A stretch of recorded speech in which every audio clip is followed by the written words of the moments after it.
Salut, alors aujourd'hui on va parler du peacocking. Alors le peacock, qu'est-ce que c'est? Le peacock, c'est le paon. Et la théorie du peacocking, en fait, c'est une théorie que l'on doit au pick-up artiste Mystery, qui lui a pensé en fait que comme le paon, lui, il devait séduire ses femelles en montrant la plus belle queue, celle qui avait les plus belles couleurs, etc., que nous les hommes, on devait aussi séduire les femmes en montrant notre belle queue qui a des couleurs. Ah non, c'est pas ça.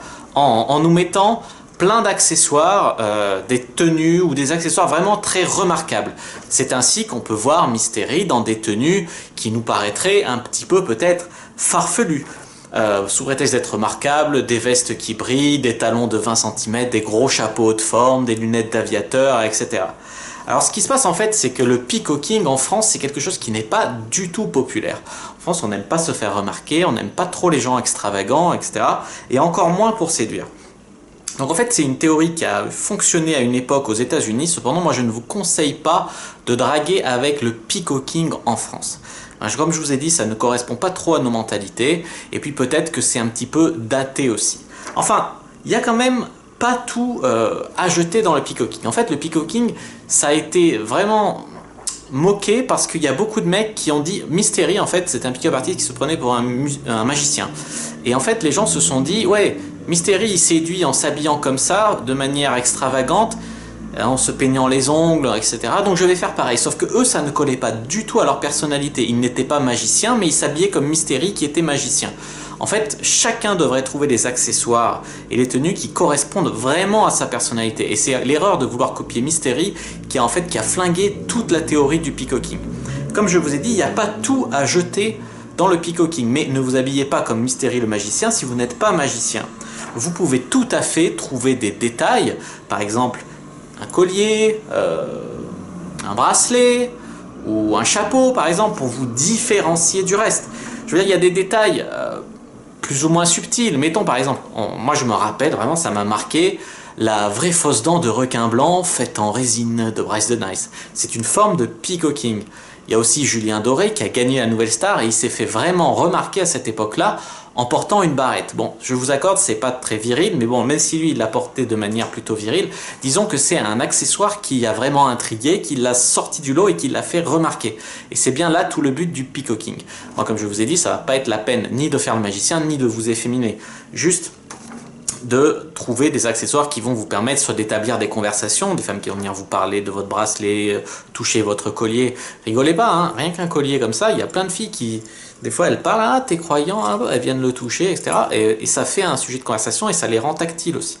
Donc le peacocking, à ce sens-là, de manière très légère, il peut être pratiqué en France encore aujourd'hui. En boîte de nuit, on voit souvent des mecs même qui ont des chapeaux pour se faire remarquer. Pourquoi pas? Ça n'a aucune utilité d'avoir un chapeau. Il y en a même qui ont des lunettes noires. Bon, ça fait un peu genre rappeur.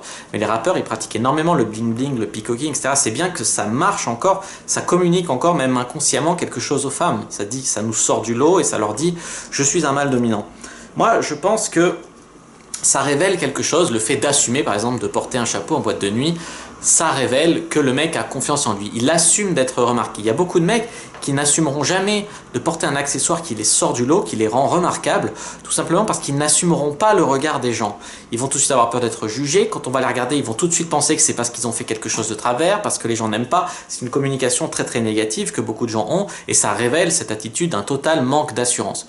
Donc si vous êtes reconnu dans le fait d'être incapable de porter un accessoire qui vous sort du lot, sachez que vous perdez dans votre capital d'attirance, puisque vous n'assumez pas, mais en plus vous perdez dans votre capital confiance. Donc vous perdez au jeu du peacocking et vous perdez au jeu de la confiance en soi. Donc n'hésitez pas à travailler sur votre confiance en soi, en vous, jusqu'au jour où vous serez capable d'assumer en fait quelque chose qui n'est pas tout à fait dans la norme, que les gens ne sont pas habitués à voir à la douzaine. Et c'est comme ça que vous pourrez vous rendre attirant d'un côté et sortir du lot de l'autre côté. Voilà, par exemple, il y a une citation qui dit « N'ayez pas peur d'être différent, ayez peur d'être comme tout le monde ».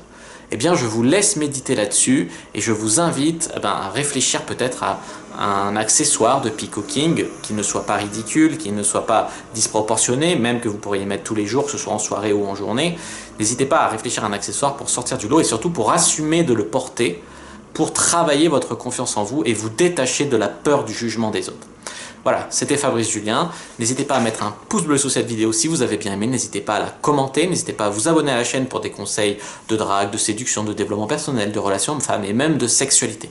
Je fais des vidéos très régulièrement, donc n'hésitez pas à vous abonner à ma chaîne. Moi, je vous dis à bientôt et que le dieu de la séduction soit avec vous.